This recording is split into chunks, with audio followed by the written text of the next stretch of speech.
Okay. We're going to do a class 3 preparation today on tooth number 9. This is a through and through prep, and what that means is you can see right through the tooth.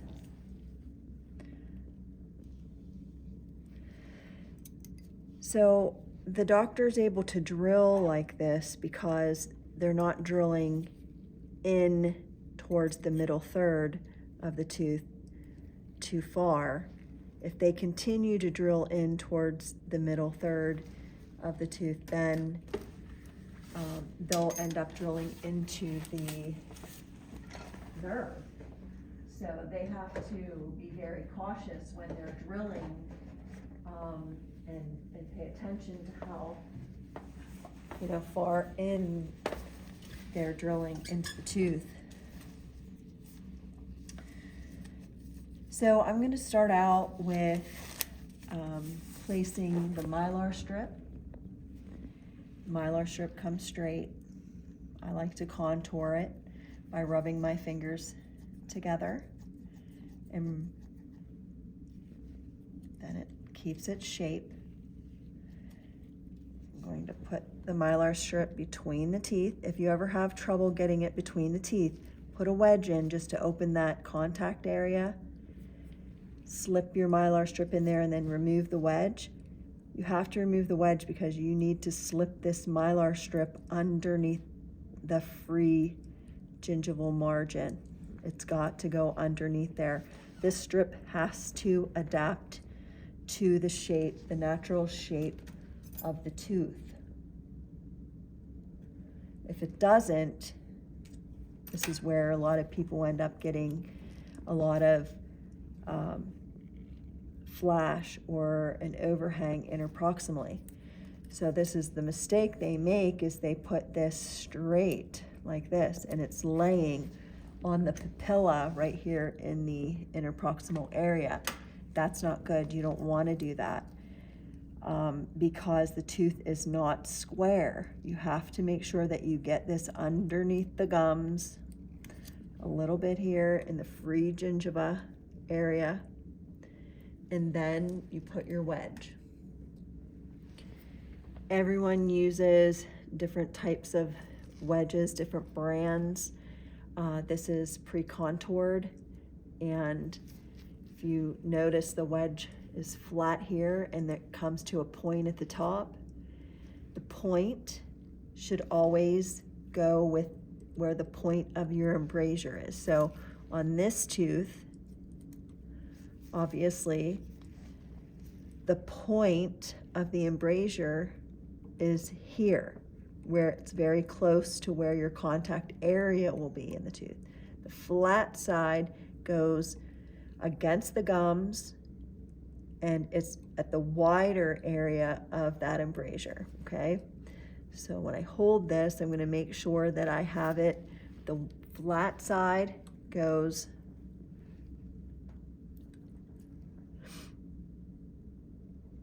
against the gums, and then I can start to help it a little bit with my thumb, and then use the flat part of the cotton plier to help push it in more. So again, the flat side of that wedge touches the gums. The pointed part of the wedge goes towards, I'd say, the middle third of the tooth, okay? And that wedge should trap this mylar strip in place so that it's not going to come out on you, okay? We're going to go ahead and etch. I like etching the enamel surface first. It's all around the cavo surface margin. I'm going to etch that. I'm going to use my mirror. Push it in between the mylar strip and the tooth, and then etch the cavo surface margin on the lingual.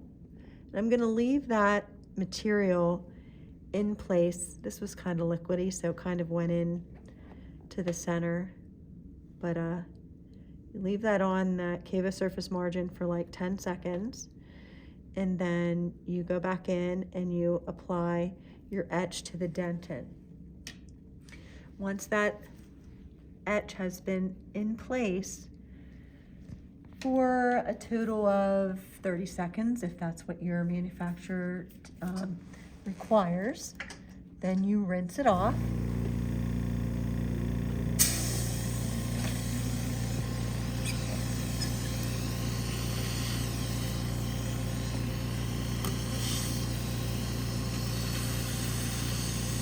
If your Mylar isn't in there well with your wedge, you're gonna lose it probably when you go to rinse. But when you rinse, you wanna make sure that you rinse this thoroughly. You gotta make sure that you get all of that etch out from the prep. If you don't, then that acid will continue to irritate the tooth.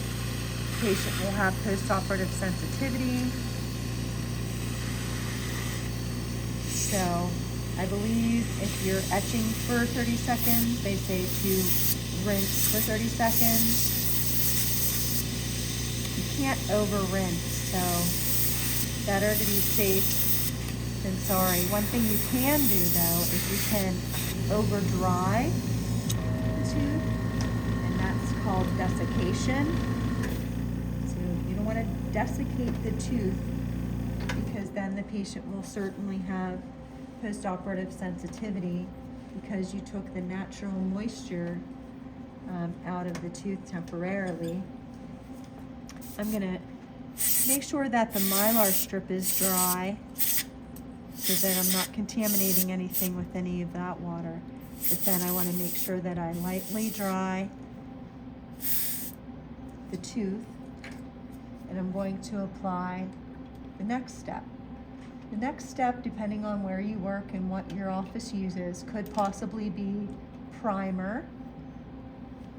You would apply the primer by rubbing it all over the tooth and the cavo surface margin, lightly air drying it, and then you would put your bond on. So I just use bond. So I'm going to be applying the bond now, and apply the bond into the axial wall, the incisal wall, the gingival wall, kind of rub that around. Make sure that you're using the right size micro brushes. Apply the bond everywhere that you etched. Now this is a plastic tooth, so you're not going to see a chalky appearance after I rinse and dried the etching away. But on a person, typically you will see a chalky appearance, but if you don't, then you want to re-etch the area for half the time, rinse it, and then dry. If you still don't see a chalky white surface, just proceed and continue with your steps. For some reason, sometimes you don't get that chalky appearance. So as long as you had everything isolated, you had your cotton rolls in there and stuff, and you're positive that you didn't have any water coming out of your air syringe, and you can go ahead and proceed with the next step. So for this, I'm going to start with a flowable material,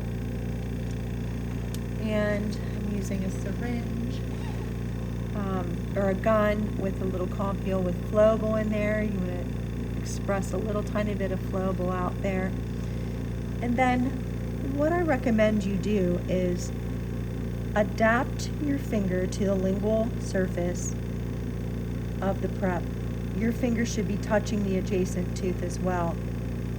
You want to push your finger, the back of your finger, that fatty pad is going to create the lingual surface, the concaved area there.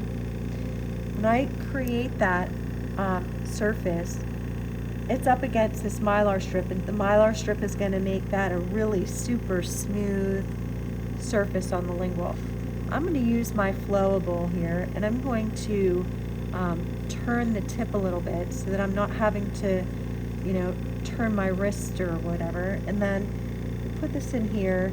I'm going to add some material to the axial wall and also to the lingual wall.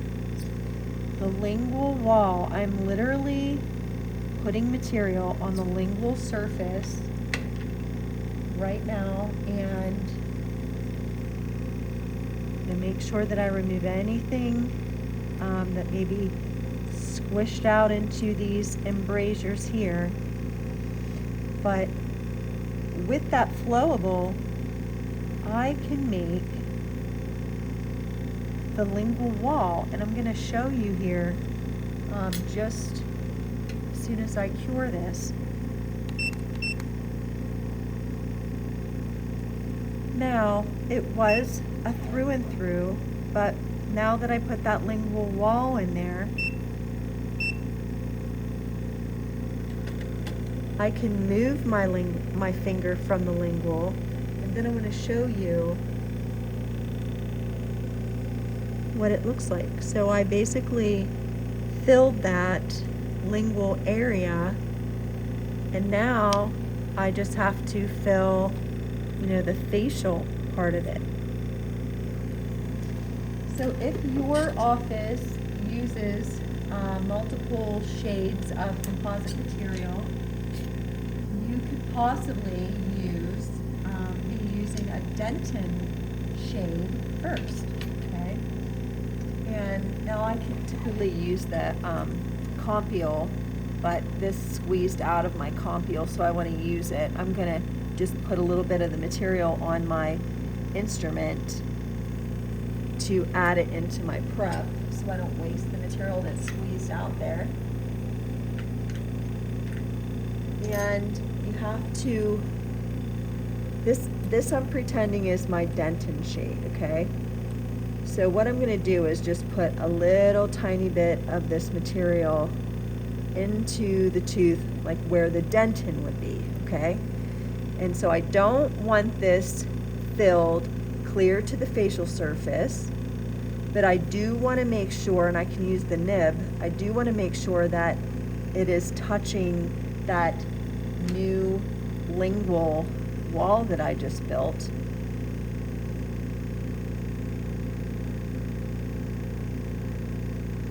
So make sure that this is flush, and then cure the dentin shade.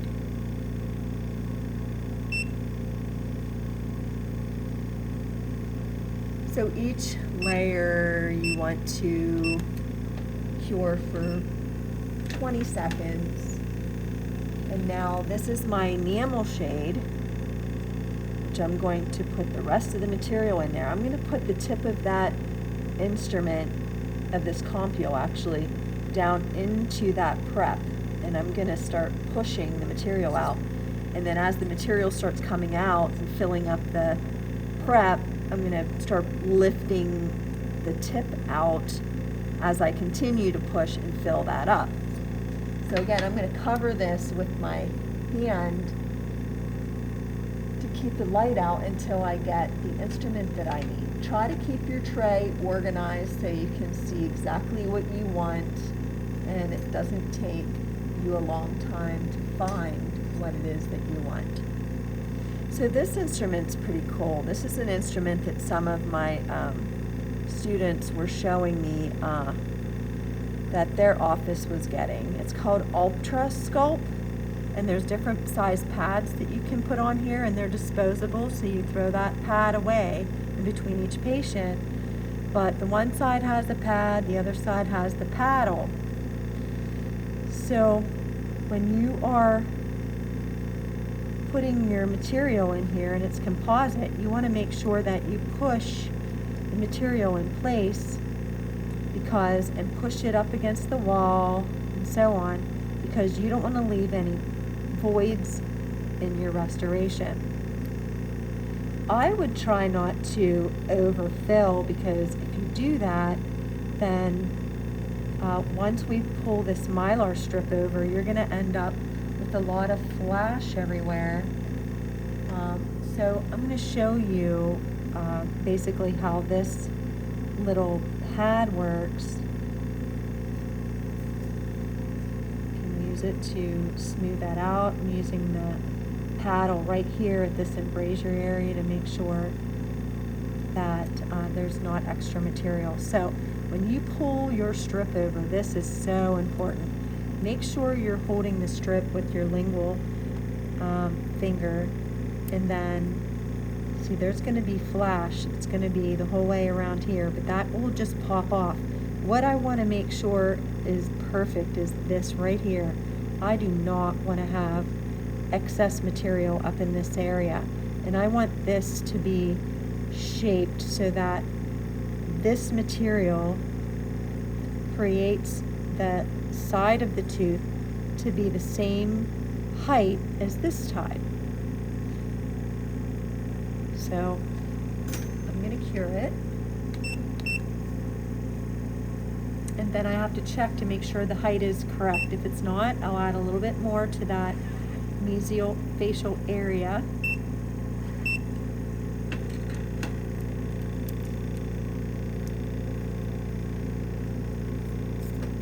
I like to check it with my Explorer.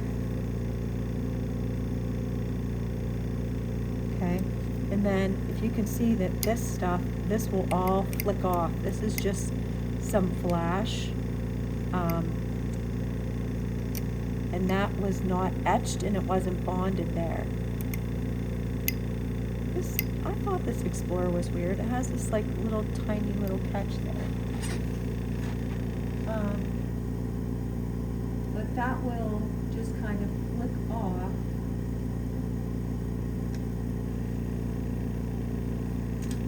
See if I fixed it. Almost. Okay, so at this point, I'll look again on the lingual to make sure nothing squished out back there. Okay, so that's good. I'm going to remove my wedge. Can't get it out this way, then you always go to the flat part of your cotton pliers and push up on the tip, straight up, and then pull your wedge straight out. Okay? Then you take this and you pull that out.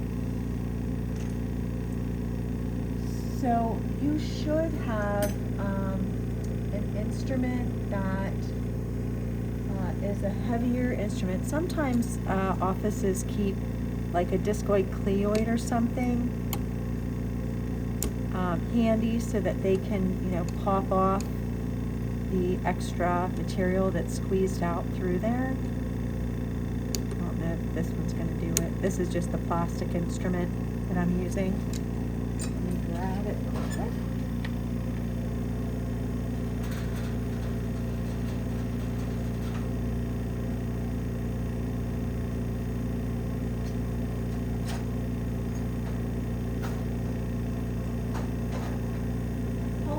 Instrument or a discoid cleoid or something like that would work okay.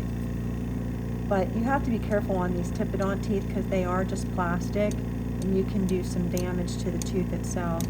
So if you can't flick it off very easily, then we can use our finishers and polishers and stuff like that and get it off the rest of the way. Oh, my hair. When you remove flash, it will leave an uneven margin. So that doesn't mean you don't have to polish it all. You still have to polish because this edge will be rough all along here. And that's where your patient is going to end up with staining and possible decay or something like that later on.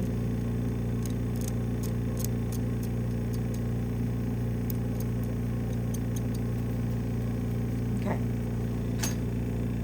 So I'm going to use discs because I like discs the best, and my contra angle latch attachment. It's a slow speed attachment.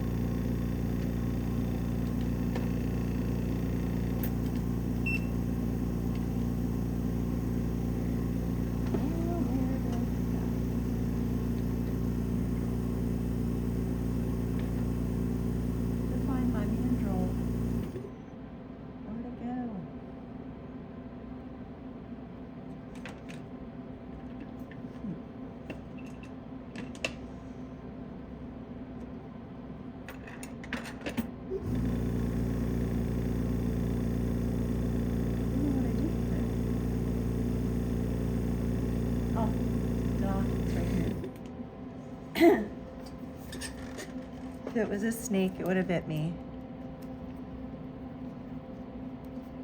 Okay, so I have a mandrel. I use flexible discs, and the discs are from 3M. I like to hold the discs, kind of keep them on 2x2 gauze, and I'm gonna just lay this down here so you can watch me pop them on. If you use a couple pieces of gauze, you can just kind of pop the disc right on, and you're not like messing around trying to hold it and get it on there. The discs come in 4 different coarsenesses. You always start with coarse and you go to fine.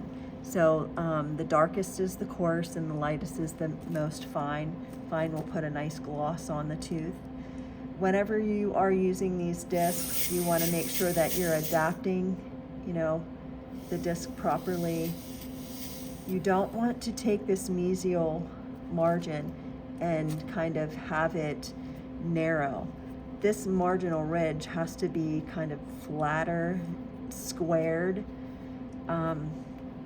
but with a soft corner. So I'm using this disc, and you kind of hold your toe on the rheostat so that you're not putting your whole foot on and flooring the rheostat and making the spin as fast as it will go. But once you start spinning this, you can move this a bunch of different ways. Like, you don't have to just move it one direction. Once it's spinning, you want to keep it moving though, because you don't want to create a flattened surface. So you can come this way, make sure your margin's flush. You can come this way to make sure then your mesial marginal ridge is nice and smooth. And then what I recommend you do after you think you're finished using that coarse disc is get your floss and check to see if there's anything catching interproximally. So I think maybe right there, right where that filling starts, there's like a little bit of a catch. So I always recommend that you put a wedge in interproximally so that you can open up the contact a little bit, so you can get your disc in there a little bit better. And then you just kind of go down, get this adapted. You do not want this to slip the whole way through the contact area, because you'll open it. So to save on some time, we have a very nice young man here videotaping for us.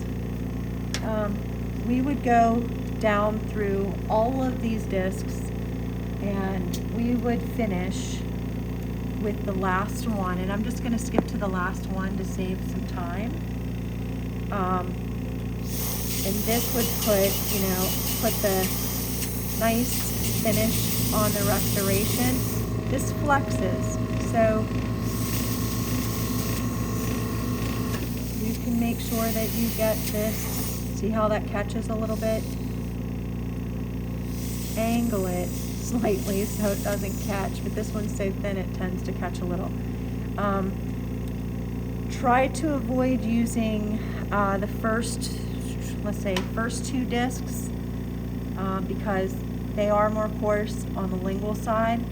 If you use the coarse discs on the lingual, then you could possibly take away some of that anatomy, the natural anatomy. But as far as like the light orange and the yellow, you can use the discs on the lingual. It shouldn't do anything to the anatomy, okay? So once you get that, you want to check the occlusion. We're going to check with the floss first. Let's check with the floss first and see if that seems better, okay? And I'm going to remove the wedge, push up on the point a little bit, and then remove the wedge by pulling straight out. Now I'm going to check the occlusion. Always check protrusively, because that's how people bite on that. And the filling itself is great. The only place that's marked is the tooth itself. And as an FDA, you're not allowed to adjust the natural tooth. Of course, we have to when we're adjusting the cavo surface margin, but everything, everything else, like we cannot just go and adjust the incisal wedges. The doctor would have to do that. But there are so many different burrs and things that can be used, some different polishers. If you have a little bit of flash, maybe choosing a greenstone, a pointed one for the facial, the embrasure there, here, and then afterwards you would rinse that and use the white stone instead to go over and remove any rough areas. And for the lingual surface,